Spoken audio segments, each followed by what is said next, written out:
कि बचपन में जो सबसे ज़्यादा याद आने वाली चीज़ होती है वो आपके वालिदैन होते हैं। हमारे उस्ताद ये थे, इनका उस्ताद मोबाइल है। मोबाइल पे ये तो सब कुछ कर लेते हैं, इनको आगे से वो बताता कुछ नहीं। फिर हमने दुनिया अलग कर दी, रब अलग कर दिया, ठीक है, ज़रूरतें अलग कर दी, फितरतें अलग कर दी। हाँ तो बस ठीक है, जो तू करवा लेगा तो वो तो कर ही लेगा। अब ठीक है बस। अच्छा अपना नियाजी जी तो मशहूर हो गया। फिर हर कॉमेडियन जो होगा ना हंसाने वाला, वो जितना तपा हुआ होगा ना, जितना टेंशन में होगा, उस दिन उसकी कॉमेडी बहुत अच्छी हो। आज मेरा दिल फिर उदास गुजरेगा, आज मेरा दिन फिर उदास गुजरेगा, रात तुझे ख्वाब में जो देख।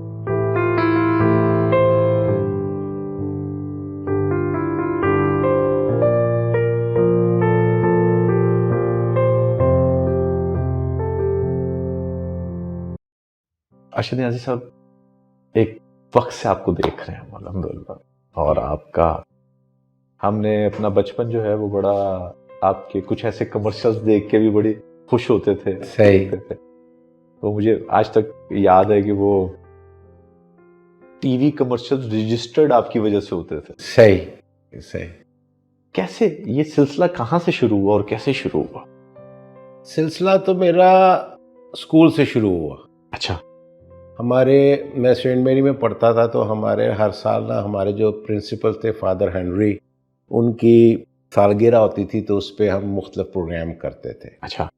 तो उसमें मतलब ड्रामे भी करने, कवालियाँ भी करनी, डिफरेंट, हाँ ये सारा कुछ। तो वो वहाँ से सिलसिला शुरू हुआ। मतलब इतने सारे लोग बैठे हुए हैं आगे, और जब आप ये करें और फिर आगे से तालियां जब आपको मिलती हैं, तो वो फिर एक नशा सा आपको हो जाता है उस चीज़ का। तो स्कूल जब ख़त्म हुआ तो ये मतलब सिलसिला रुक गया। 82 की बात है ये। तो 82 में मैंने मैट्रिक किया, तो अब मुझे परेशानी शुरू हो गई कि अब क्या करूं, कि क्या किया जाए। तो मेरे घर के साथ मेरे एक हमसाए थे, दोस्त भी थे, परवेज़ खान उनका नाम था, थिएटर करते थे। अच्छा। तो मैंने उनसे बात की कि मैं स्कूल करता रहा हूँ, तो उन्होंने कहा कि मैं तुम्हें ना जमील बिस्मिल साहब से मिलवाता हूँ, वो बच्चों का थिएटर करते हैं। तो वो मुझे लेके उनके पास चले गए। उन दिनों में वो गोयथे इंस्टीट्यूट में एक प्ले कर रहे थे, लाट साहब। अच्छा। जिसमें अपना शाइस्ता जिबी साहबा भी थी और सुहेल अहमद भी थे। ये सारे अभी उस वक़्त मतलब स्ट्रगल में थे, समझे, बच्चे थे सारे के सारे ना। मतलब वही बात है, मैट्रिक कर किसी ने किया हुआ है, किसी ने भी करना है, कोई सारे स्कूल के जावेद कोडू, ठीक है, ये सारे उसमें काम कर रहे थे। लाट साहब उसका नाम था। तो उन्होंने जाके मुझे मिलवाया, तो जमील साहब ने मुझे देख के, तो उन्होंने मुझे उसमें एक छोटा सा करैक्टर दे दिया। तो फर्स्ट टाइम आप उसको कह लें नॉन कमर्शियल, लेकिन स्कूल से बाहर फिर वो काम आपके लिए वो एक मेरे लिए ओपनिंग थी। ओपनिंग थी, उस पर काम किया। और उसी दौरान पे फिर इधर अलहमरा में एक ड्रामा हो रहा था, हसीना मोइन साहबा का लिखा हुआ था, तो वो जमील बिस्मिल साहब कर रहे थे, डायरेक्ट कर रहे थे। तो उसमें एक छोटा सा रोल आया मेरी फ़िज़ीक के मुताबिक, और वो फिर जमील साहब मुझे वहीं से उठाकर अलहमरा ले गए। तो छोटा सा करैक्टर था, तो वहाँ किया, वहाँ से फिर सिलसिला शुरू हो गया और फिर वो चलता चला गया। अच्छा, जैसे आपने स्कूल लाइफ से बात शुरू की, अब आई शहर कौन सा? पेशावर। हाँ जी। अच्छा, पेशावर में वक्त कितना गुजरा आपका? पेशावर में मेरा बहुत मतलब रहने वाला वक्त तो बहुत कम है, क्योंकि जब मैं 1 साल का था तो मेरे वालिदैन लाहौर शिफ्ट हो गए। लेकिन आना जाना जो था वो लगा रहता था, क्योंकि यहाँ रिलेटिव कोई भी नहीं था, शादी ब्याह फौतगी, वो पेशावर जो था, हाँ वो आना जाना लगा रहता था। समझ लें आपके साल में अगर 12 महीने हैं तो 6 महीने पेशावर में गुजरते थे। ठीक है, कई दफ़ा ये होता था कि वाला साहब हमें छोड़ के आ गए हैं, या गर्मियों की जो 2-3 महीने की छुट्टियाँ वो हमने वहीं पे गुजारनी, तो इस तरह वो पेशावर में वो वाला वक्त वहाँ। अच्छा, मुझे जैसे गर्मियों की छुट्टियों का जो सफ़र है वो बहुत याद है। हम अपने फूफुओं के घर जाया करते थे और वो ही जो बाइंडिंग थी अपने कजन्स के साथ वो आज तक वैसी है। जी बिल्कुल ऐसे। आपका वहाँ पर किसके साथ बहुत ज़्यादा? मेरा वहाँ मेरे 2 कज़न्स हैं, अल्लाह उनकी ज़िंदगी याती करे। एक का नाम सईद है, जो बाद में मेरे ब्रदर इन लॉ भी बन गए, यानी कि उनकी वाइफ से कह रहा हूँ, उनकी बहन से मेरी शादी हो गई।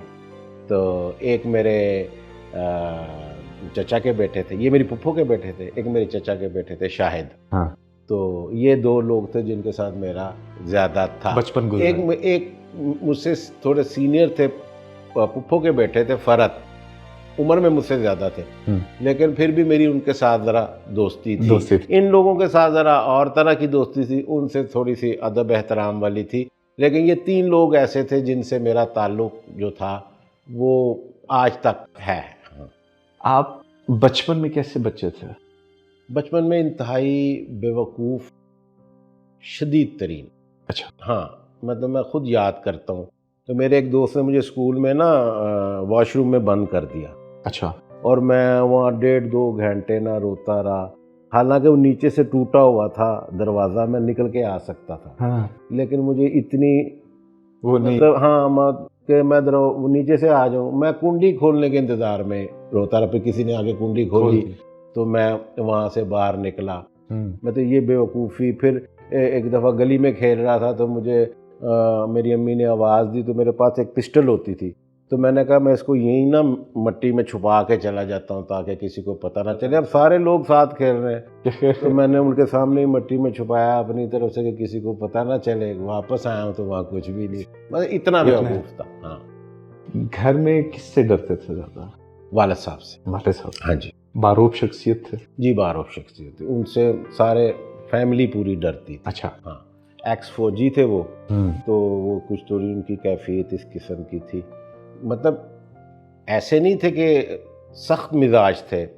मुझे साइकिल पे बिठा के, मुझे अच्छी तरह याद है कि मैंने 7-8 साल की उम्र में मूवीज़ देखनी शुरू की थी। मेरे वालिद साहब मुझे लेके जाते थे, अल्फला सिनेमा में लेके जाना, और इंग्लिश फिल्में मुझे दिखाते थे। तो फ़िल्म देखने, किसी भी चीज़ में कोई ऐसी चीज़ में पाबंदी नहीं थी, लेकिन वैसे उनकी बारूब शख्सियत थी।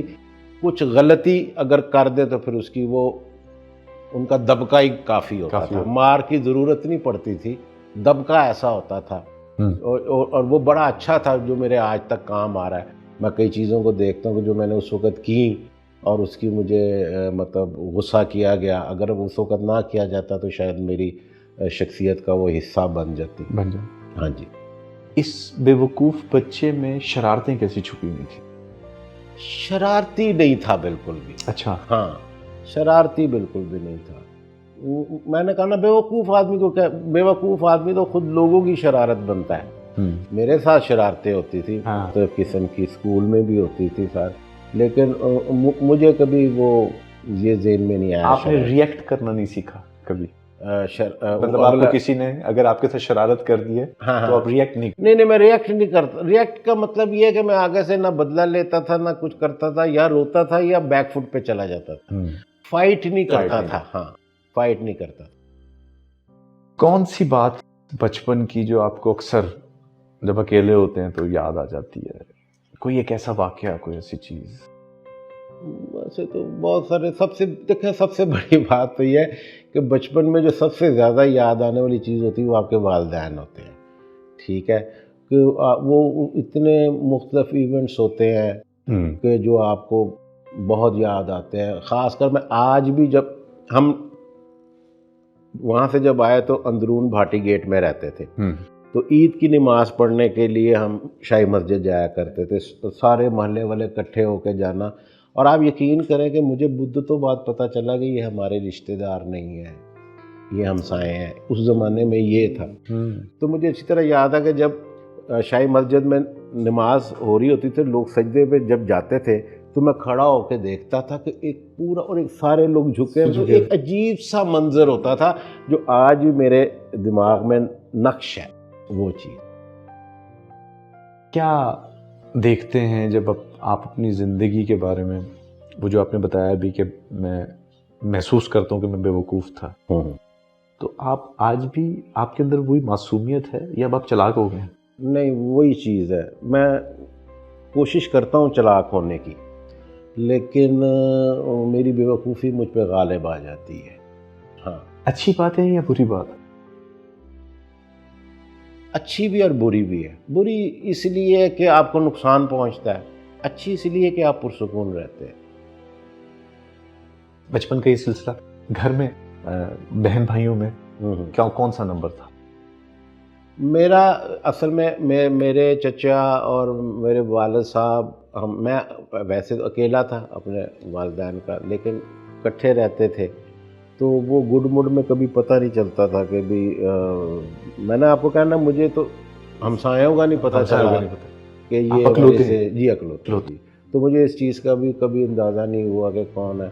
तो वो जो मेरे चचा साथ रहते थे, उनके जो बच्चे हैं वो मेरे साथ आज भी उनका उसी तरह बहन भाइयों वाला, मतलब मुझे कभी फ़र्क महसूस नहीं हुआ। लेकिन हम ये कह सकते हैं कि आप एक पक्के लाहौरी हैं, अंदरूनी। बिल्कुल कह सकते हैं आप, मैं लाहौर का हूँ। मुझे कई लोग जब कहते हैं जी आप पठान हैं, पेशावर से ताल्लुक़ रखते हो, तो मैं कहता हूँ नहीं, असी गबरू पुत पंजाब दे, साडे शेरा वर्गे ना। क्या बात है। कब जैसे आपको बचपन में ये सिलसिला तो आपका शुरू हो गया, हाँ जी। परफॉर्मेंसेस करने जी, लग जी, गए जी, आपको, जी। बट इसको आपने बड़ी संजीदगी से कब लेना शुरू किया कि मुझे इसी प्रोफेशन में जाना है? मैंने उसी वक़्त ले लिया। अच्छा, उसी वक्त जिस वक़्त ये, हालाँकि मेरे वालिद साहब का यहाँ लिबर्टी मार्केट में पेट्रोल पंप था, तो मैं उसी वक़्त मैंने संजीदगी से ये फ़ैसला कर लिया था कि मैंने ये ही करना है। हालाँकि उस ज़माने में कमाई नहीं थी जो अब है, लेकिन चूँकि पीछे से मतलब सोखा था मैं, तो लेकिन काम मैंने यही करना है, क्योंकि इतना चस था इस काम में, इतना मज़ा था जिसको अल्फाजों में बयान नहीं किया जा सकता। और उसी वक़्त फ़ैसला फिर मैं करता रहा। बीच में फ़ेज़ेस आए कि मैं कभी छोड़ दिया, नाला हो गया लोगों से, मसाइल आते हैं, आपको पता है हर जगह आपकी टाँग खींचने वाले लोग भी होते हैं। लेकिन मैं लगा रहा, करता रहा। मुझे अच्छे उस्ताद मिले, सारे उस्ताद मेरे जितने भी उस वक़्त के सीनियर थे, मैंने सबसे कुछ ना कुछ सीखा। और मैं ऑन कैमरा ये बात कहूँगा कि मुझे सबसे बड़ी मोहब्बत मिली। क्या बात? सबसे, कोई एक बंदा ऐसा नहीं है कि जिसने, शायद वो मेरी बेवकूफ़ी, मासूमियत थी या जो थी, मेरे साथ सब प्यार करते थे, मुझे सिखाते थे, ये कर लो, इसको इस तरह कर लो। किस किस का नाम लो, आबद अली साहब, गयूर अख्तर साहब, जमील बिस्मिल साहब, तो खैर उसको झिड़कियाँ दे दे के भी सिखाते थे। मैं अक्सर जगह बयान करता हूँ एक वाक़या कि हम जब थिएटर करते थे तो वो हमें ना मूव सिखाते थे, जो कि आजकल तो ऐसी चीज़ है नहीं। तो बैक मूव सिखाते थे, तो वो हमारे लिए बड़ा मुश्किल होती थी, बैक मूव के आपने मूव करके फलां जगह मीट करना है उस एक्टर को ना, तो उस पर हमें बड़ी गालियाँ पड़ती थी जमील बिस्मिल साहब से ना, हम उनको जमील अंकल कहते थे। मुद्दत बाद ना एक ड्रामा था, उसमें आबिद अली साहब ने बैक मूव रखी। अच्छा, ठीक है। और फर्स्ट टेक में वो ओके हो गया। उन्होंने उसी वक्त ना 1000 रुपया मुझे निकाल के, उसने कहा कि ये इतना मुश्किल काम तुमने कैसे फर्स्ट टेक में कर लिया। मैंने कहा कि ये जमील बिस्मिल साहब, ये उनका, ये क्रेडिट मेरा नहीं है, उनका सिखाया। स्टडी कैसे रही? स्टडी मेरी कुछ ज़्यादा अच्छी नहीं थी। मैट्रिक मैंने किया, मैट्रिक के बाद मैंने कोशिश की, मेरा दिल नहीं लगा किसी चीज़ में, क्योंकि सुबह दोपहर शाम दिमाग में एक ही काम था। ठीक है, उठना है शाम को, अलहमरा जाके बैठ जाना है, वहाँ पे सारों के साथ कोई काम अभी हो रहा है नहीं हो रहा। और इस सारे सीनियर्स होते थे, मैं उनको देखता था, उनके पास बैठता था, तो मुझे ऐसा लगता था कि मैं भगवानों में बैठा हुआ हूँ। मतलब मेरे लिए वो बहुत बड़े लोग थे। मैं उनको मतलब देखता आ रहा था टीवी बचपन से, तो जब वो मुझसे बात करते थे, फिरदौस जमाल साहब आज भी एक बड़ा नाम है, आबद अली साहब, ख़याम सरहदी, अब जब मुझसे मोहब्बत से ये बात करते थे, मुझे सिखाते थे, तो मुझे लगता था कि इसके अलावा दुनिया ही कोई नहीं, इससे बड़े साज़ा और कहाँ। हाँ, कहाँ मिलेंगे, मैं क्या कहाँ से और मैंने वैसे तो शायद इतना नहीं पढ़ा, आगे नहीं पढ़ सका, लेकिन मैंने उनसे इतना सीखा कि मुझे आप किसी भी MA BA वाले के पास बिठा दें। हाँ, मतलब आप एक यूनिवर्सिटी हाँ, के साथ बैठ के हर तरह बातचीत की वो बात सिखाते थे, हर चीज़ सिखाते थे, कैसे चलना है, कैसे उठना है, गुफ्तगू क्या करनी है, किस तरह के दुनिया में क्या हो रहा है, होता क्या रहा है आज तक, वो सारा कुछ उनसे ही मैंने सीखा। सीखने का जज्बा आज की जनरेशन में है वो, वरना कुछ लोगों में बस है, ज़्यादा में नहीं है, ये नहीं है। अब मैं देखता हूँ कि वो असल में ना कसूर उनका नहीं है, हमारे उस्ताद ये थे, इनका उस्ताद मोबाइल है, मोबाइल पे ये तो सब कुछ कर लेते हैं, इनको आगे से वो बताता कुछ नहीं है, वन वे ट्रैफिक है। हाँ जी, हम काम करते थे, हमारे साथ ये तुमने गलत किया, ये तुम्हारी यहाँ टाइमिंग ठीक नहीं थी, तुम ज़रा सा कहा कि गर्मी लग रही है तो आगे से झिड़कियाँ पड़ी है कि काम में क्या गर्मी, अगर तुम्हारे दिमाग में, मुझे जैसे सबा परवेज साहबा ने मुझे कहा था कि अगर तुम सोचोगे गर्मी लग रही है तो तुम्हारे चेहरे पे आएगा, जब तुम्हारे चेहरे पे आएगा तो स्क्रीन पे आएगा, स्क्रीन पे हमने नहीं बताना कि गर्मी है। वाह, ठीक है। तो ये सारी चीज़ें, अब ये चीज़ें मोबाइल तो नहीं उनको कहेगा, बताएगा, सीखने की उनमें है, लेकिन सिखाने वाला कोई नहीं है, क्योंकि उन्होंने उस्ताद ही कुछ कोई और पकड़ लिया। हाँ, तो बस ठीक है, जब तू करवा लेगा तो वो तो कर ही लेगा। अब ठीक है बस। अच्छा, अपना न्याजी जी तुम मशहूर हो गया, फिर रफी को रहता, मैंने कहा जी अब हो गया तो मेरे मुकद्दर। फिर हमने दुनिया अलग कर दी, रब अलग कर दिया, ठीक है, ज़रूरतें अलग कर दी, फितरतें अलग कर दी।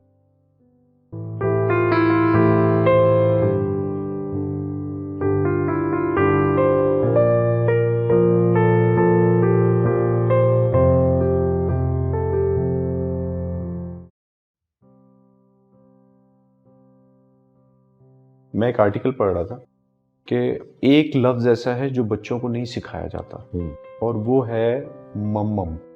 जब उसको पानी की ज़रूरत होती है वो ये खुद सीख जाता है। लेकिन इस इंटरनेट और मोबाइल की वजह से अब बच्चा माँ की उंगली पकड़ के डिस्पेंसर तक लेके जाता है और इशारा करता है कि ये चाहिए। बिल्कुल ऐसे ही, वो मम्मम नहीं बोल पा रहा क्योंकि उसकी वो टू वे ट्रैफिक खत्म हो गई है। बिल्कुल ऐसे। ये बड़ी आप अहम बात कर रहे हैं। अच्छा, आपके ये जो सिलसिले में सबसे पहले मुझे बताइए कि आपका जो गोल मटोल और ये जो आपकी आइडेंटिटी है, असल में ये आइडेंटिटी बचपन से ऐसी है? जी ऐसे ही, ऐसे ऐसे ही, ऐसे ही। ऐसे ही। और आपने भी इसको स्ट्रेंथ ही बना के रखा? जी जी बिल्कुल। इसके ऊपर कभी आपको कोई कम्प्लेक्स हुआ हो, कभी कुछ ऐसी चीज कि यार नहीं, मुझे अपने आप को इस इंडस्ट्री में रहते हुए रिड्यूस करना है या कुछ ऐसा? नहीं, शुरू में बस स्कूल वगैरह में होता था, लड़के वो भी कहते थे तेरे ना कुड़ी नहीं फंसेगी, ये नहीं होगा। वो उस वक्त थोड़ा सा हुआ था, बाद में जब इस रास्ते से भी गुजर गया तो उन्होंने कहा नहीं, अभी बातें ही। क्या बात। हमारी क्योंकि सोशल मीडिया की दुनिया है और इसमें ज्यादातर हमारे यंगस्टर्स हैं। पहला ड्रामा कौन सा था आपका जिसमें आपने एक्ट किया?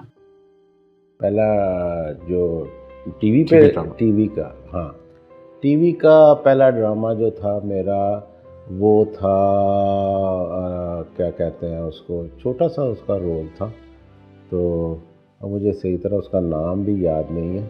पर्ची याद है, पर्ची ड्रामा था, खालिद अब्बास डार साहब उसमें मेन लीड पे थे, तो मैंने गोलकीपर का करैक्टर किया था। वो मेरी फिजिक की वजह से मुझे मिला था। और ये पीटीवी लाहौर से? जी पीटीवी लाहौर से, हाँ। पर्ची मुझे अच्छी तरह याद है, ये मेरा पहला था।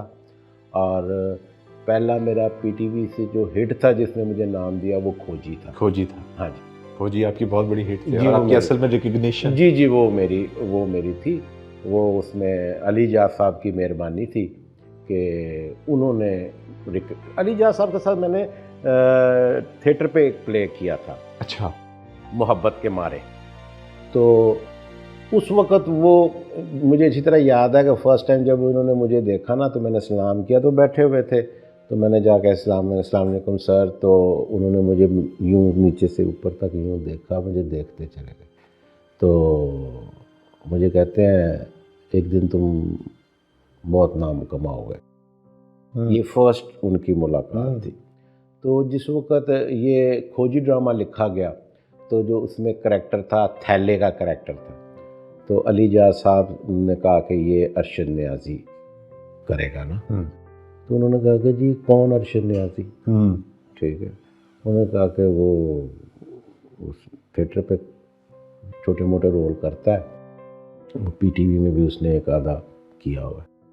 तो उन्होंने कहा कि जी ये बाकायदा करैक्टर है, तो है 4 एपिसोड का, लेकिन करैक्टर है बाकायदा, तो वो आप ना इसको इरफान खुसट साहब करेंगे। उन्होंने कहा जी पहली बात तो ये है कि इरफान खुसट और मेरी एज बराबर है, मुझे एक नीचे छोटी उम्र का लड़का चाहिए।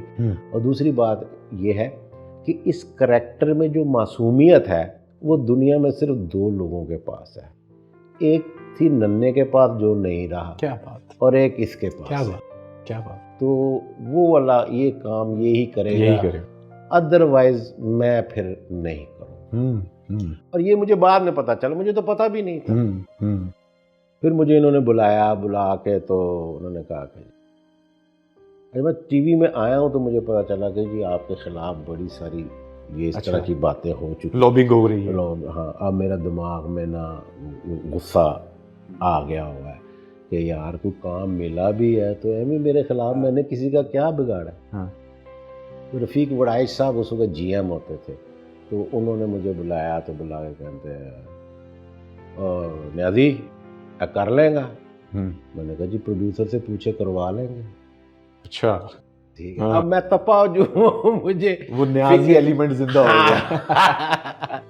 अब अच्छा, अब रफ़ीक साहब जो है ना, वो भी शहज़ादे आदमी, अल्लाह गरीक़े रहमत करे, एकदम प्रोड्यूसर ज़ाहिद साहब अल्लाह गरीक़े रहमत करे प्रोड्यूसर थे, तू करवा लेगा? देखो ना, अब वो क्या कहे कि मैं नहीं करवा सकता। सही बात है। हाँ जी जी जी बिल्कुल।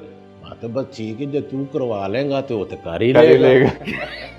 अब ठीक है बस।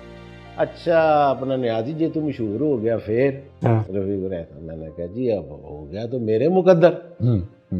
तो फिर अल्लाह का ऐसा करम हुआ कि वो 4 एपिसोड से बढ़ के वो पूरे सीरियल का करैक्टर बन गया, जिसने मुझे बड़ा बिल्कुल शोहरत दी। कितना अब तक कितने टीवी ड्रामास कर चुके होंगे? बहुत किया, ये नहीं मैं गिनती में नहीं। हाँ, क्योंकि पीटीवी के भी, प्राइवेट भी, पता नहीं जिधर जिधर जो चैनल आता गया है। हाँ। मेरा नहीं ख्याल कि कोई चैनल कोई नए नए आए हो तो मैंने ना किया हो, जो भी है। क्योंकि अच्छा एक ज़माना था जो हमारा यहाँ पे एक सिटकॉम का दौर था, बिल्कुल लाहौर में।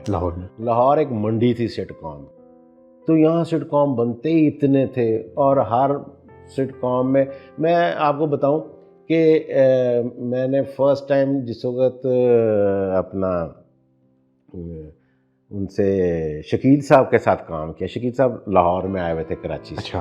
काम करने के लिए, तो मेरा एक सीन था जो उनके साथ, सिर्फ एक सीन था। तो मुझे तो जब डायरेक्टर ने मेरा तारुफ करवाया शकील साहब से, शकील साहब बड़ा नाम है, बड़ा नाम। तो कहते हैं जी ये अरशद नियाज़ी हैं। तो मुझे अच्छी तरह याद है उनके अल्फाज थे, भाई इनको कौन नहीं जानता, लाहौर का कौन सा सिटकॉम है जिसमें ये नहीं है। क्या बात। ये उस वक्त ये होता था, तो काम करते थे। अजीब नहीं लगता लाहौर की पूरी इंडस्ट्री एकदम खामोश हो गई और सारा काम कराची शिफ्ट हो गया? नहीं, इसलिए कि हमें अंदाज़ा बहुत पहले हो गया। अच्छा। हाँ जी। इसकी वजूहात? इसकी वजूहात ये थी कि जब कराची के लोग काम करना शुरू हुए हैं, तो लाहौर का प्रोड्यूसर घर से निकलता था अपनी बीवी को ये कह के कि मैं जा रहा हूँ खाली, और मैं वापसी पे ना 20 लाख लेके आऊँ। और कराची का प्रोड्यूसर कहता था कि मैं 20 लाख लेके जा रहा हूँ और वापसी पे 40 लाख लेके आऊँ। जब ये चीज़ शुरू हुई ना, तो लगना शुरू हो गया कि भाई अब लाहौर में इन्होंने क्या किया, एक दुल्हन बनाकर सजा कर, ठीक है, तो उनके आगे उनको दे दी कि भाई तुम ले जाओ। सारा काम इन्होंने तैयार किया, लेकिन हुआ ये कि इनसे आर्टिस्ट नाला होने शुरू हो गए, पैसे इन्होंने मारने शुरू कर दिए, कमिटमेंट्स इतनी ज़्यादा ख़राब होनी शुरू हो गई जिसकी कोई इंतहा नहीं, क्योंकि ये एक माफिया बन गया हुआ था। इनको पता था कि हम ही लोग हैं, हम ही कर सकते हैं और कुछ नहीं हो सकता। और मोनोपोली थी भी उस वक्त? जी थी, बिल्कुल थी। चंद लोगों की तो बहुत ज़्यादा थी। तो वो उस वक्त ही अंदाज़ा हो गया था, जो हमसे सीनियर थे उन्होंने भी कह दिया था कि लो भाई अब नैया डूबने वाली है हमारी। तो क्योंकि आप पहले तो ये था ना कि वहाँ प्राइवेट प्रोडक्शन हो नहीं रही थी, जब वहाँ शुरू हुई है इन्होंने अपनी आदतें ठीक नहीं की, वो जाना शुरू हो गए। मुझे इसी तरह याद है सबसे पहले सुहेल असगर मरहूम लाहौर छोड़ कर गए, तो उस वक़्त उनको कहा भी हमारे सीनियर ना जाना, उन्होंने कहा एक दिन तुम सब आओगे। फिर एक करके ये सारे लोग जाना शुरू हो गए। अब आर्टिस्ट ही सारे वहाँ, उनके अपने यहाँ के भी सारे वहाँ चले गए। अब यहाँ के जो प्रोड्यूसर है, जब उसने बनाना है तो अब उसको गार्डन टाउन से नहीं आना किसी आर्टिस्ट ने, अब वो कराची से आना है, जहाज की टिकट देना है, उसको रिहाइश देनी है, लिहाजा वो सारे का सारा काम जो था दूसरा, वहाँ पे प्राइवेट प्रोडक्शन के जितने हेड ऑफिस थे वो वहाँ पर चले, बस फिर। अच्छा, ज़ाती तौर पे अगर इसमें से पॉजिटिव चीज़ देखी जाए, वो प्रोफेशनली काम कर रहे हैं, कर रहे हैं, बिल्कुल कर रहे हैं, तभी तो वो कामयाब है। क्या आपको लगता है कि कुछ आइंदा आने वाले अदवार में उनका प्रोफेशनलिज्म लाहौर वाले दोबारा सीख सकें या उस तरफ हम आए, ऐसे कुछ चांसेस लगते हैं आपको? लाहौर ये शुरू से रंगबाज हैं, ठीक है ना, इनके उसमें शामिल है। ये अब बात कारोबार पे चली गई, ठीक है। ये इनकी जितनी ये मूवीज़ भी ये बनाते रहे, सारा कुछ करते रहे, ये अपनी रंगबाजी, गठासबाजी, बदमाशी, ये वो उसके ऊपर सारा कुछ अब वो कारोबार हो गया, अब कॉरपोरेशंस बन गई हैं, अब वहाँ पर भी कोई एक प्रोड्यूसर नहीं है। एग्जैक्टली, बिल्कुल, ठीक है, बिल्कुल। वो और तरीके से काम कर रहे हैं, इनको इस तरीके से काम they are in serious industry. हाँ जी, इनको इस तरीके से काम करना ही नहीं आता। तो मुझे नहीं लगता आगे जाके कोई नौजवान लोग आएँ और वो अपना ट्रेंड चेंज करें, सारा कुछ करें, मुझे नहीं लगता। यहाँ पे ना वो पंजाब वाले देखो ना, स्टूडियो बेच के खा गए। स्टूडियो में घुसो तो पता चलता जी तो पूरी कानूनी बन गई हुई। ठीक है। अरशद न्याजी साहब लोगों को हंसाते भी हैं और आपको देख के लोगों के चेहरों पे जो मुस्कान आती है, लेकिन न्याजी साहब अकेले में कैसे? अकेले में भी मैं कोशिश यही करता हूँ कि खुद को हंसाता रहूँ, लेकिन जाहिर बात है हर बंदे के अंदर एक जो मेरा ये तजुर्बा है और मैंने अपने जो साथी फनकार हैं उनको भी देखा है, जिस वक्त हर कॉमेडियन जो होगा ना हंसाने वाला, वो जितना तपा हुआ होगा ना, जितना टेंशन में होगा, उस दिन उसकी कॉमेडी बहुत अच्छी हो।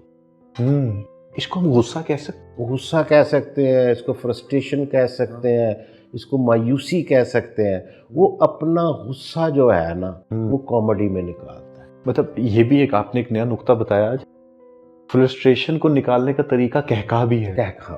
बिल्कुल। तो ये जब हम थिएटर में भी काम करते थे तो पता होता था जी आज बब्बू बराड़ साहब का बड़ा मूड खराब है, तो उस दिन बब्बू बराड़ साहब हाल जो था वो आसमान को लगा देते, मतलब कहकों के पीछे चीखें थी।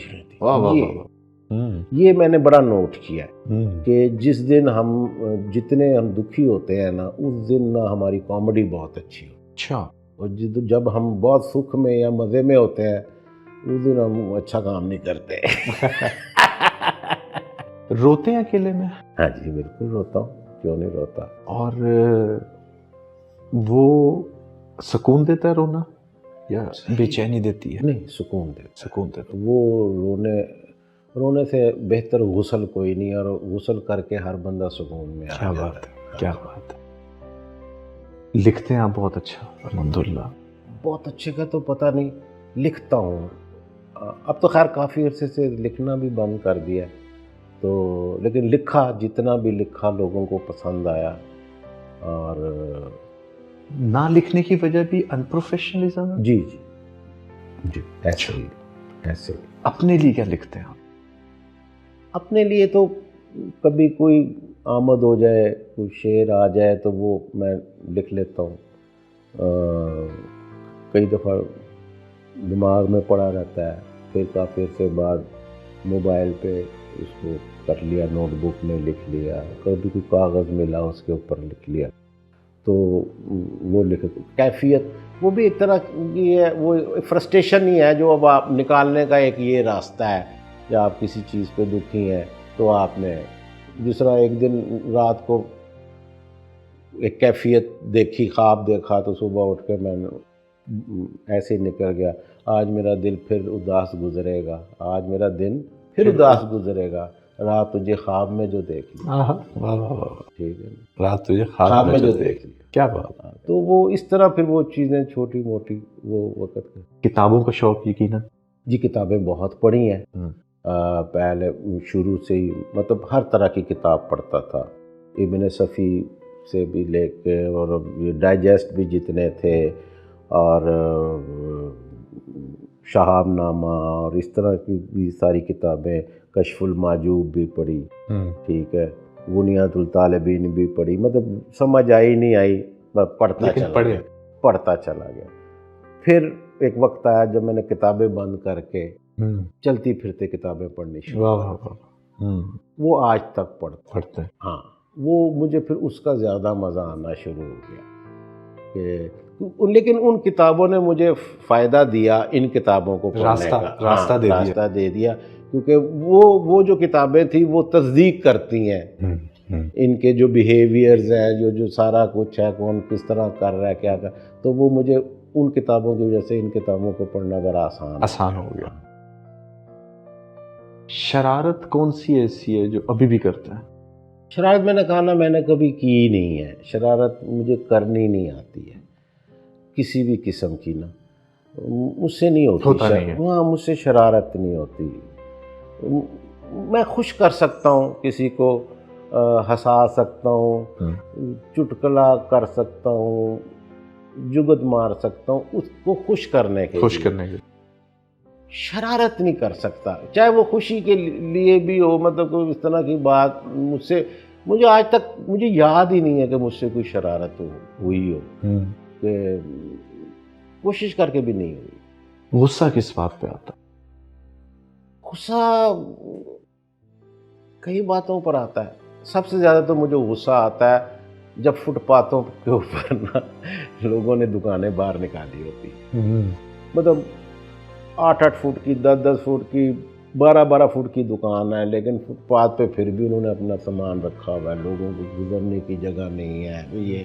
ये चीज़ मुझे शुरू से बहुत तकलीफ देती है। मैं अल्लाह को कहता हूँ कि अल्लाह में मुझे ना कभी ताकत दो तो मैं ये सारे फुटपाथ साफ़ करा दूँ, ताकि लोग ना इसके ऊपर आराम से चल सकें। क्योंकि जब भी मैं वॉक करना चाहता हूँ ना, तो मैंने कभी पार्कों में वॉक नहीं की, मैं गलियों में, बाज़ारों में वॉक करता हूँ, जिसको दूसरे लफ्ज़ों में कहते हैं सैर करते हैं। ठीक है जी, देखता हूँ, लोगों को देखता हूँ, तो उसमें मुझे जो सबसे ज़्यादा तंग करती है चीज़ वो यही होती है कि हर जगह पूरे लाहौर में फुटपाथ है, लेकिन आप उनके ऊपर चल नहीं सकते। इस बात पे मुझे बहुत गुस्सा आता है। अच्छा, फिर फुटपाथ के बाद उन्होंने एक अपना बोर्ड भी बाहर लगाया होता है, अब आप पार्क भी नहीं कर सकते कोई चीज़ वहाँ। ठीक है, और ये पता नहीं लोगों को, दुकान के बाहर एक और दुकान होती है जी, दुकान के बाहर एक और दुकान होती है। इस बात पे मुझे गुस्सा आता है। बाकी लोगों के जो बिहेवियर्स हैं ना, उन पे मैं ज़्यादा गुस्सा नहीं करता, क्योंकि मुझे किसी ने कहा था कि बुराई से नफ़रत करनी है, बुरा करने वाले से नहीं। वाह वाह, बड़ी खूबसूरत। हाँ, तो वो इससे बड़े मसाइल हल हो जाते हैं। जी, बड़े मसाइल, वो मसला हल हो जाता है, लोग बच जाते हैं। मुझे कभी किसी से ना अल्हम्दुलिल्लाह नफ़रत नहीं हुई। बड़ी खूबसूरत। हाँ। कौन सी ऐसी अगर मैं कहूँ आपकी अपनी ज़ाती इंस्पिरेशन कौन है? हर ख़ास तौर पे किसी सेलिब्रिटी के पीछे भी कोई एक सेलिब्रिटी होती है, वो गायबाना ही हो सकती है। आपके पीछे वो कौन सी सेलिब्रिटी है जिसको आप देख के रुक जाते? मैंने शुरू से ना मेरा लव रहे हैं संजीव कुमार साहब। अच्छा, क्या बात, क्या बात। मैं शुरू से पता नहीं क्यों उनसे इंस्पायर था कि यार एक आम सा आदमी है, ना ये हीरो है, ना ये कॉमेडियन है, ना ये विलन है, कुछ भी नहीं है इस बंदे में, लेकिन ये सारे काम करता सारे है। काम करते, बड़ी ठीक है? खूबसूरत। हाँ, मतलब उनकी एक्टिंग में लगता है कि ये एक्ट नहीं कर रहा। एक्ट नहीं कर रहे। तो शुरू से ना मेरी अगर कोई इंस्पिरेशन रही है ना तो संजीव कुमार साहब रहे हैं। पता नहीं, मैं कोई लोग बुरा मनाएंगे जी यार पाकिस्तान में इतने सारे लोग हैं तो वो, लेकिन वही मैं बात करूंगा कि मैंने अपने लोगों से सीखा सबसे। बुरा लगता है ये जो बॉर्डर्स को हम आर्ट में महदूद कर देते हैं। जी, आर्ट में तो कोई बॉर्डर नहीं होता, कोई भी इसका उससे कोई ताल्लुक नहीं। ये जो सोच डेवलप हुई है हमारे हाँ। अंदर, आपने एक बदलता हुआ पाकिस्तान देखा है। जी जी एक अच्छे अदवार से, और ये जी जी जी आपको बिल्कुल। क्या वजह लगी कि ये हम इतने ज्यादा कंजर्वेटिव क्यों हो गए? ये हमारे अंदर डाला गया है। क्योंकि जिस वक्त मुझे याद है,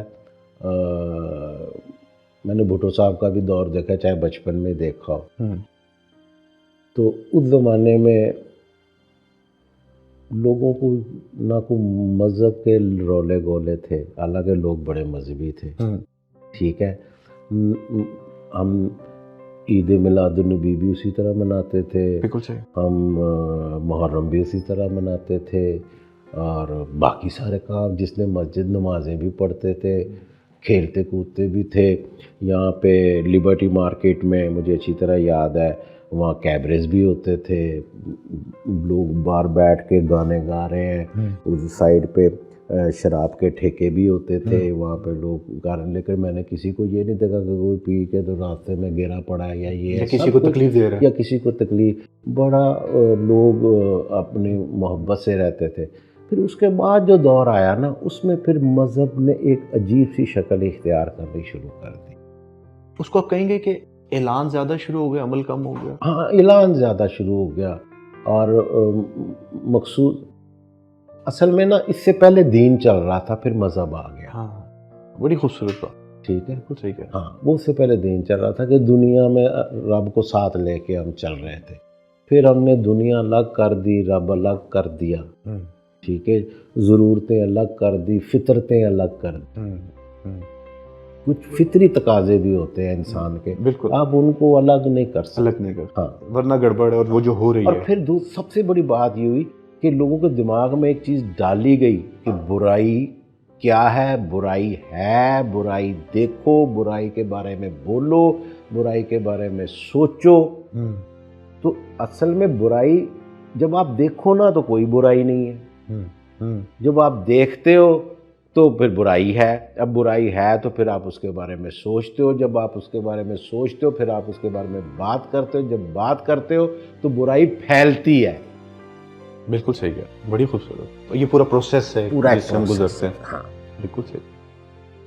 माफ कर देते हैं आप लोगों को? जी, कर देता और आसानी से माफी भी मांग लेते हैं? हूँ, बहुत आसानी से मांग लेता हूँ। यहाँ तक कि अगर मुझे किसी के पैरों को भी हाथ लगाना पड़े 100 बंदे के अंदर, कोई इश्यू नहीं।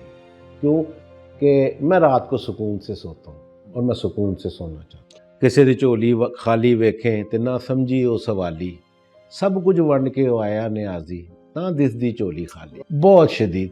मैंने कहा जी आप कह रहे हैं वजह कोई और हुई होगी, कहते भाई वजह जो भी हुई बेहोश थे तेरे ड्रामे ना।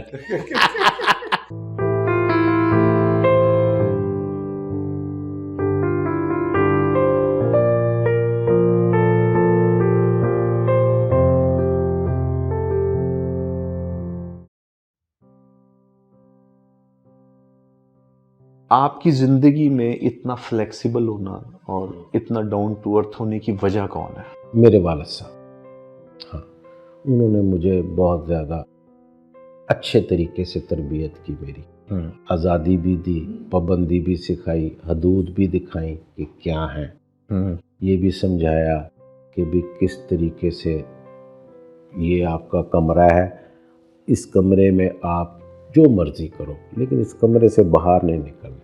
एक दायरा दे दिया। इस दायरे के अंदर रह के आपने सारा कुछ करना है।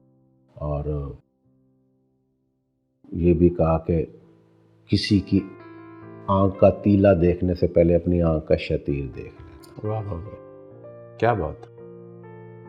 कोई ऐसी ख्वाहिश जो रह गई हो, जो अम्मा अब्बा के हवाले से, कि ये पूरी नहीं कर पाया? वो तो बहुत सारी ख्वाहिशें हैं कि उनके वो पूरी नहीं कर पाया। वाला साहब क्योंकि बहुत जल्दी चले गए थे, तो 86 में उनका इंतकाल हो गया था। तो उनके साथ तो खैर बहुत सारी चीज़ें हैं, बहुत सारी कमियां हैं, बहुत सारी बातें हैं जो उनसे करनी है, बहुत सारे सवाल हैं जो उनसे पूछने हैं, तो वो नहीं कर पाया। ज़रूरत महसूस होती है इस वक्त आके कि पूछूं कि भी ये प्रॉब्लम है तो इसको कैसे हल किया जाए। तो वो ये वाला मसला। क्या कहते थे अब्बा जी को आप? अब्बू? नहीं, बाबा? वो हमारे पेशावर में ना अमूमन नाम और तरह लिया जाता, तो उनको आगा गुल कहा जाता था, सारे लोग उनको कहते थे। तो मैं आगा गुल? आगा गुल। हाँ। तो मैं गुल जी ज़्यादा तो बोलता था। बोलते। वो आगा बीच में कहीं गायब हो जाता था और मैं तेज़ी से गुल जी बोलता। हाँ जी, हाँ जी। और अम्मा को? अम्मा को अम्मा, मामा, अम्मी, जरूरत के मुताबिक। हाँ, शुरू में भाभी भी कहता था क्योंकि उनके देवर उनको भाभी कहते थे, तो वो सुन के कहते थे। वो भाभी भी कहता था। अच्छा। हाँ, तो वो उनको उस नाम से। किस तरह की शायरी लिखते हैं और पसंद है? शायरी मुझे हर तरह की पसंद है। लिखता किस तरह की हूँ वो मेरे मूड के ऊपर है कि वो उस वक़्त मुझे क्या चीज़ अता हो रही है, क्या मुझे मेरे अंदर किस चीज़ ने चोट लगाई है या क्या किया है और क्या कैसे उतरी है, वो उसका मुझे कोई वो नहीं होता, वो बस हो जाता है। हाँ, मतलब किसी को देखा, कोई हालत देखी, जैसे किसी को देखने से एक शेर उतरा था कि किसी दी झोली खाली वेखें ते ना समझी ओ सवाली, सब कुछ वंड के आया न्याजी ना दिसदी झोली खाली। वाह वाह वाह, क्या बात है। तो ये वो फिर इस तरह इंस्पायरेशन थी ये कि मिली मट्टी मुझे खुशबू से महकी, लुभाने आई हो महबूबा जैसे, मैं पूछा मुश्क हो या तुम हो अंबर, कि खुशबू तुम में इतनी आई कैसे। वो बोली मैं तो थी नाचीज़ मिट्टी, मगर फूलों में गुजरी उम्र ऐसे, उन्हीं से संगतों का है असर अब, वगरना हस्ती मेरी खाक वैसे। क्या बात, क्या तो बात। वो ये सूफियाना रंग इसमें आ जाता है। क्या बात। तो वो इस तरह मुख्तलिफ किस्म की शायरी पसंद, मैं हर तरह की शायरी करता हूँ। अगर ईमानदारी से कहूँ तो मुझे सूफियाना पे ज़्यादा। सूफियाना शायरी पसंद है। खुश खुराक है? जी बिल्कुल, बिल्कुल। खुश खुराक का मतलब ये नहीं कि बहुत ज़्यादा खाने वाला। खुश खुराक मैं उसको समझ अच्छी खुराक, क्वालिटी फूड, अच्छा खाना, मज़ेदार खाना, वो खाना। कितना खाना ये वाला नहीं। खाना मैं नॉर्मल खाता हूँ, शुरू से नॉर्मल खाता हूँ, मेरा वेट जो भी है वो एक अलग इशू है, लेकिन खाना मैंने कभी भी ना हाथ से ज़्यादा नहीं। और मैं 2 टाइम खाता हूँ बस, सुबह खाऊंगा और फिर शाम को खाऊंगा। भाभी अच्छा खाना बनाती हैं? जी, बहुत अच्छा खाना बनाती है। कैसा साथ गुजरा? हमारे इंडस्ट्री के अंदर एक बड़ा कॉम्प्लिकेशन होती है, तो लेकिन कैसा थपकी रही? वो कॉम्प्लिकेशन तो वो रही, वो तो रहनी थी, वो सबकी है, मेरा कोई इजाफी नहीं है। जैसे तमाम बीवियाँ होती हैं वो भी वैसे ही सोचती है, सारा कुछ उसका वैसे ही है। इख्तलाफात भी इंडस्ट्री में होने की वजह से हैं, रहते हैं, ठीक भी हो जाता है, फिर कोई ना कोई नया इशू आ जाता है, फिर नए सिरे से। और आपको पता है ख़वातीन पुरानी बातें भूलती नहीं है, वो पिछली फिर साथ शामिल हो जाती है। पिछली बारी भी तो इंज कीता सी तो हुण इंज हो गया, एपिसोड से सीजन बन जाता है। वो फिर हाँ हमारे सीज़न वो हमारे तमाम एक्टर्स का यही हाल है कि वो अमूमी तौर पे सीज़न हमारे चलते हैं। हाँ, और माजरत कौन करता है पहले? माजरत पहले तो मैं करता था, मुद्दतों मैंने की, लेकिन अब कुछ मुद्दत से ना मैं भी थक गया हूँ। बच्चे माशाल्लाह कितने? बेटा मेरा एक है माशाल्लाह। हाँ, अच्छा, वो ही लिगेसी चल रही है। जी बिल्कुल। तो क्या कर रहे हैं? वो यूट्यूबर है। अच्छा। अपना चैनल चलाता है, पिछले कोई 3 साल से कर रहा है, माशाल्लाह कमाई कर रहा है। हाँ, रिएक्शंस देता है रैप के ऊपर, और ये वो जो क्या अजीब उनके हैं हिप हॉप और ये वो मॉडर्न कंटेंट के ऊपर वो उसके ऊपर वो अपना करता है। लगा रहा है और अभी माशाल्लाह अपना सिस्टम वो चला रहा है। लेजेंड ऑफ मौला जट में जी आपने एक बड़ी सरप्राइज एंट्री दी है उसमें। जी बिल्कुल। आपकी जो एक परसेप्शन लोगों की आपके बारे में उससे बिल्कुल डिफरेंट। जी बिल्कुल बिल्कुल। ये कैसे, इसके बारे में थोड़ा सा बताइए। ये तो अब बिलाल का काम था। बिलाल ने जब इसका स्क्रीन टेस्ट हो रहे थे तो मुझे कॉल आई, तो मैंने भी जाके दे दिया। वहाँ जो स्क्रिप्ट उन्होंने मुझे दिया वो कुछ और था, तो मैं करके वापस आ गया। अब मेरे दिन में यही था कि ज़ाहिर है कोई कॉमेडी होगा, मुझे उसके लिए बुलाएंगे, करेंगे। तो तकरीबन 6 माह के बाद उन्होंने मुझे फिर दोबारा आया कि जी आप आ जाएं। आ गया। तब भी उन्होंने मुझे रोल के बारे में कुछ नहीं, पैसे वाले मामला तय हुए उनके साथ। वो करने के बाद फिर बीच में फिर गैप एक आ गया, क्योंकि वो बड़े प्रोफेशनली काम कर रहा था, हर चीज़ को बड़े तरीके के साथ करके। उस वक्त तो हमें समझ नहीं आ रही थी कि यार इतनी देर क्यों हो रही है। उसके फिर 3-4 महीने के बाद उन्होंने कहा जी कि आपका शूट है। तो फिर वो एक दिन पहले उन्होंने बुला के तब मुझे उन्होंने सारा समझाया। मैंने भी बिलाल की शक्ल देखी, लेकिन मैं बोला कुछ नहीं, क्योंकि बिलाल के साथ मैं पहले एक कमर्शियल कर चुका हुआ था। मेरा वो बहुत हिट हुआ था, कौसर कनोला का। तो वो उसने कहा कि जी आप बच्चे ठीक है, आप समझते हैं। हाँ, पूरा कॉन्फिडेंस में था। फिर वो सारा गेटअप वेटअप भी उसी ने हर चीज़ करा। लोगों ने मेजॉरिटी ने पहचाना आपको? नहीं पहचाना। नहीं, तीसरे सीन में जाके लोगों ने पहचाना। तीसरे सीन में लोगों को आस्ता आस्ता हुआ। पहले में तो बिल्कुल किसी बंदे ने पहले सीन में मुझे नहीं पहचाना, क्योंकि मेरा गेटअप और वही बात है कि परसेप्शन ही ऐसा है कि आप वो कर नहीं सकते। ऊपर से नूरी को वो पूरा ग्रैंडर उसका नूरी का हुआ, उसका इंट्रो चल रहा है और सारा कुछ उसमें वो। तो फिर तीसरे में जाके उसमें वो थोड़ा सा हल्की सी कॉमेडी वो भी उसने की है। नूरी वाले कैरेक्टर में। तो वो फिर लोगों ने वहाँ पे पहचाना, और फिर वो टिकटॉक पे भी उतना सा बहुत हिट हुआ और वो चलना शुरू हो गया। बिलाल ने अली अज़मत और आपको लेकर के दोनों गेटअप्स बड़े सरप्राइज थे। बिल्कुल, पहचानने में बड़ी, और दोनों का वो काम नहीं था। ऐसे ही लोग, जब आप जैसे आपको पसंद है गलियों में बाजारों में फिरना, तो लोग मिलते हैं तो लोग क्या आपको उसी कैरेक्टर में तंजो मज़ा की नज़र से देखते हैं, या आपके साथ उनका रवैया और होता है? मुख्तलिफ लोगों के मुख्तलिफ रवैये होते हैं। जो पढ़े लिखे लोग होते हैं, पढ़े लिखे का मतलब ये नहीं कि उसने ग्रेजुएशन की हुई है, जो समझदार ग्रेसफुल वो और तरीके से मिलेंगे, आपकी तारीफ करेंगे। कुछ लोग ऐसे होंगे जो आपका मजाक उड़ाएंगे। कुछ लोग ऐसे भी होंगे जिनमें हिम्मत नहीं होती ये कहने की कि हम आपके फैन हैं। वो कहते हैं हमारा बच्चा आपका बड़ा फैन है। ईगो आ जाती है। हाँ, मतलब 3 महीने दी बच्ची चुकी, कहती ये बहुत खूब। और ऐसे लोग भी मिले हैं जो गले मिलते हैं और रो पड़ते हैं।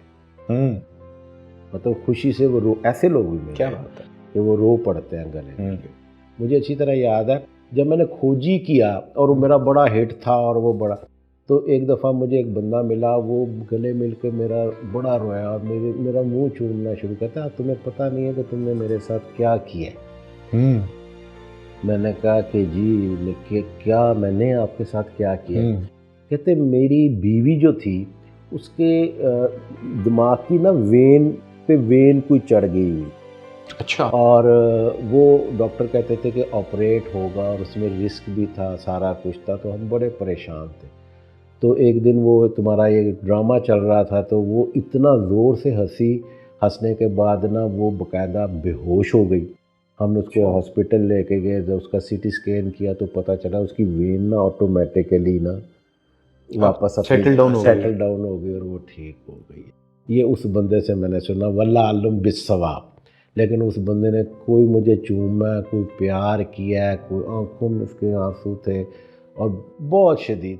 मैंने कहा जी आप कह रहे हैं वजह कोई और हुई होगी। कहते भाई वजह जो भी हुई, बेहोश थे तेरे ड्रामे ना। अच्छा, लेकिन आपको ये पता चला कि उसकी रूहानी खुशी बेहोश होने में थी या ठीक होने में? उसकी रूहानी खुशी है, ये नहीं मुझे पता। ठीक होने में सारे, क्योंकि उसके बाद ठीक हो गई। बिल्कुल कि ऐसे। वो उसका ये था कि वो ठीक हो गई। पहाड़ पसंद है आप? नहीं, नहीं पसंद? बिल्कुल भी नहीं। अच्छा। मुझे पहाड़ों में यूं महसूस होता है कि मैं कैद हो गया हूँ। अच्छा। हाँ, बिल्कुल मुझे पसंद नहीं है। मैं जाता हूँ, मेरी कोशिश होती है कि मैं वहाँ से निकलूँ। मुझे मैदान अच्छे लगते हैं, दूर खुले मैदान? दूर तक खुले मैदान, दूर दूर तक नज़र आए।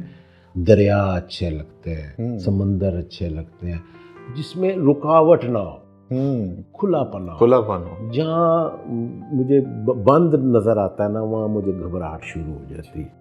ये बंद है। सफर करते हैं वैसे? सफ़र करता बगैर किसी प्रोग्राम के हाँ, निकल जाना? मुझे बड़ा अच्छा लगता है। सफ़र करता हूँ, अकेले भी करता हूँ, बच्चों के साथ ज़्यादा करता हूँ, अपने जैसों के साथ अपना काम नहीं करता हूँ। ये अच्छा करते हैं आप। क्योंकि वो बाहिमी मसाइल तो एक जैसे जी, मसाइल एक जैसे ही हैं जी। तुम्हारी भाभी ने आज ये कह दिया, ये वाली दवाई खाएंगे तो ब्लड प्रेशर ठीक हो जाएगा, ये हो जाए, बस इन्हीं चीज़ों की बातें होती हैं। बच्चों के साथ ये होता है, उनकी अपनी बातें, अपने मसाइल, अपनी दुनिया होती है। मैं ज़्यादातर बच्चों के साथ खुश रहता हूँ। बेटा होता है, उसके 2-3 दोस्त में साथ ले लेता हूँ, कहता हूँ चलो चले, नॉन स्टॉप घूम फिर के तो आ जाते हैं। क्या बात है। टेक्नोलॉजी ने ख़ास तौर पे मीडिया इंडस्ट्री को टेक ओवर कर लिया है, और इस टेक्नोलॉजी को आप जब अपने माजी के वक्त के साथ देखते हैं तो आपको क्या लग रहा है कि ये बदलाव बेहतरी की जानिब जा रहा है, या ये हमारी कमज़ोर इंडस्ट्री को कोलैप्स कर देगा? नहीं, टेक्नोलॉजी फ़ायदा तो देगी मेरे हिसाब से, देना भी चाहिए उसको। कोलैप्स हम अपने रवैयों से होंगे, जब भी होंगे। वो इससे नहीं होगा कि हम टेक्नोलॉजी होने से या ना होने से। जिसको टेक्नोलॉजी नहीं थी, बहुत हम पीछे चले जाते हैं। जब ब्लैक एंड वाइट का दौर था, जब वो उस वक़्त फिल्में, वहीद मुराद साहब का दौर था, नदीम साहब का, उस वक़्त भी बड़ा अच्छा काम था। फिर टेक्नोलॉजी थोड़ी सी आई, लेकिन बीच में मामलात लोगों के बिगड़ने शुरू हो गए, तो मामलात ख़राब। आज टेक्नोलॉजी जो लोग फ़ायदा उसका उठाते हैं, आप हॉलीवुड देख लें, बॉलीवुड देख लें, जो लोग फ़ायदा उठाते हैं, यहाँ पर भी मौला जट में भी देखें टेक्नोलॉजी का इस्तेमाल अच्छा खासा हुआ है, तो उसका उन्होंने फ़ायदा उठाया। बट हम एक स्पेसिफिकली अगर सोशल मीडिया कंटेंट की बात करें, आप खुद एक सीनियर राइटर हैं, हर मुल्क अपनी कहानी सुनाता है, अपने कल्चर की, अपने लोगों की, अपनी हैपनिंग्स की। आपको लग रहा है कि हम अपनी कहानी सुना रहे हैं, या हम दूसरों के कल्चर और उनकी हैपनिंग से इंस्पायर हैं? ये हम अपनी कहानी भी सुन, जो कि मुझे इसी वजह से मैं कह रहा हूँ कि आपको लग रहा है कि इसको टेक ओवर कोई और कर जाएगा। जारी बात है, वो फिर कर क्या जाएगा? कर गया है। कहानी की हद तक तो कर गया है। इसकी को वापसी नजर आती है? नजर आपको, आपका तजुर्बा क्या कहता है इस बारे में? देखें, अल्लामा इकबाल साहब ने एक बात कही थी ना, वबस्ता रहा शजर से उम्मीदें बाहर रख, तो वो उसके मैंने उस पर बड़ा गौर किया कि भी उन्होंने ये बात क्यों की। असल में ना, ये घड़ी है की तरह है, घूम फिर के वापस चीज़ें आती हैं। तो उनका मकसद ये था कि भाई यहाँ इंतज़ार कर, रुक जा, ठीक है, ये ना हो कि तू उधर जाए तो बाहर इधर आ जाए, इधर जाए तो बाहर उधर से वहाँ, क्योंकि ये जब सर्कल अपना चलेगा, ये अपना पूरा राउंड कंप्लीट होगा, तो ये वापस आएगा ही, मंजर भी बदलेगा। जी। और हर चीज़ ना घूम के अपने असलियत को वापस आती है। वो इन्ना लिल्लाह व इन्ना इलैहि राजिऊन, ठीक है, तो वो सब ने वापस लौट के आना ही हाँ। पहनने ओढ़ने में सादा लिबास पसंद है, या अपने आप को बिल्कुल अप टू डेट रखते हैं हर वक्त? नहीं, हर वक्त तो नहीं, ज़रूरत के वक्त। हाँ, वक्त। गर्मियों में तो मेरी सारी गर्मियाँ धोती और बनियान में गुजरती हैं, ठीक है। बाहर निकला तो ऊपर एक कुर्ता सा डाल लिया। मुझे वो अप टू डेट वाला कोई ऐसा वो नहीं होता। मैं ये समझता हूँ मेरे कपड़ों से या चीज़ों से कुछ नहीं, या ब्रांड से नहीं, मेरी अपनी शख्सियत है जैसी भी है। मुझे पता है मैं जहाँ बैठता हूँ 10 में से 5 लोग मैं अपने बना ही लेता हूँ। तो बस मेरे लिए काफ़ी है। और ये सवाल इसलिए था कि हमारे आजकल की नौजवान नस्ल में इसकी काफ़ी कमी है। वो सहारा ले रहे हैं और चीज़ों का। जी जी जी। अपनी पर्सनैलिटी को डोमिनेट या प्रोमिनेंट करने के लिए आपके ख्याल में हमें क्या करना चाहिए? आज की नस्ल को क्या करना चाहिए? आज की नस्ल को भी वही करना चाहिए जो उस पिछली नस्ल को समझाया गया, खुदी, अपनी खुदी पर ध्यान दें। आप अपने आप को पहचानें। हम बुले शाह आसमानी उड़ दिया फड़दा जरा घर बैठा नु फड़े ही नहीं। हम अपने आप पे गौर नहीं करते, हम खुद को नहीं देखते हम कौन हैं। हम दूसरों का ये क्या है, वो क्या है, फलां किस तरह है, 10 साल पहले क्या हुआ था, 20 साल पहले क्या हुआ था, 1400 साल पहले क्या हुआ था, नहीं भी आज की बात करो। तुम क्या हो, तुमने क्या करना है, तुम किस लिए आए हो, तुम्हारा मकसद क्या है। खुद को तलाश करो। जब आप खुद को मनफ़ नफ्सो फ़क़द्द रब्बो वकल्ला लिसाना, जिसने पहचाना अपने नफ्स को उसने पहचाना अपने रब को, जिसने रब को पहचाना वो गूंगा और बहरा हो गया। तो जब तक हम अपने आप को नहीं ढूंढेंगे, खुद को तलाश नहीं करेंगे, खुद को पहचानेंगे नहीं, हम कुछ नहीं कर सकते, कभी भी कुछ नहीं कर सकते। मुझे आप सजेस्ट करें, मैं आपका वो ड्रामा कौन सा देखूं जो आप कहते हैं कि यार ये तुम्हें देखना चाहिए? मेरा ड्रामा देखें, मुझे जो अपने ज़ाती ड्रामों में ना जो सबसे ज़्यादा पसंद है वो फैट फैमिली है। फैट फैमिली, हाँ। वो एक अच्छे चैनल पर नहीं चला था, लेकिन ड्रामा बहुत अच्छा था। बड़ी मज़ेदार अली सिकंदर ने उसकी बुन्नत की थी, उसकी कहानी लिखी थी। और मोटे लोगों के जो अंदर के जज्बात या अंदर की फीलिंग ना, वो उसने उसको ना बयान करने की ना बहुत अलग साइकोलॉजिकली ट्रीट किया। जी उसने और वो यूट्यूब पे अवेलेबल भी है। जी बिल्कुल है। तो वो फैट फैमिली जो है ना, मुझे ज़ाती तौर पे ना वो बहुत अच्छा, इसलिए नहीं कि मैं मोटा हूँ, इसलिए कि वो इस चीज़ को कभी छेड़ा ही नहीं गया, जिसको हम रियलाइज नहीं करते वो आपको मौका मिलेगा। हाँ, वो सर, चली कहानी के सिलसिले में आपका बहुत शुक्रिया। हमारे प्रोग्राम के इख्तिताम में हमने कोशिश की है वो ये कि हम कुछ अपने दोस्तों के साथ, सेलिब्रिटीज़ के साथ एक किताब शेयर करते हैं। बड़ी अच्छी बात। आपके लिए मुमताज़ मुफ्ती साहब की किताब तलाश। क्या बात है। तो इसके अंदर मैंने कुछ इबारत आपके लिए लिखी है। जी जज़ाकल्लाह। मेरे बहुत प्यारे मोहतरम अरशद न्याजी साहब, आप मेरे मुल्क का सासा हैं। चली कहानी में मैं और मेरी टीम आपके वक्त देने पर शुक्रगुजार। आपका सफ़र तवील है और इस तवील सफ़र में आपने ज़िंदगी को बहुत करीब से परखा। आपकी तलाश लामुतनाही है। हम सब मंजिल की तलाश के मुंतज़िर रहते हैं, पर आप इस बात से बखूबी वाकिफ़ हैं कि हमारा सफ़र ही असल में हमारी मंजिल है। बेशक ये किताब आपको मुमताज़ मुफ्ती साहब की याद दिलाएगी और अल्लाह करे ये तलाश का सफ़र हासिल की जानिब जारी रहे। चली कहानी भी अपने सफ़र की तलाश में है और इस सफ़र में आप हमारे हम सफ़र, अल्लाह जिस पर हम आपके मशकूर हैं। जज़ाकल्लाह।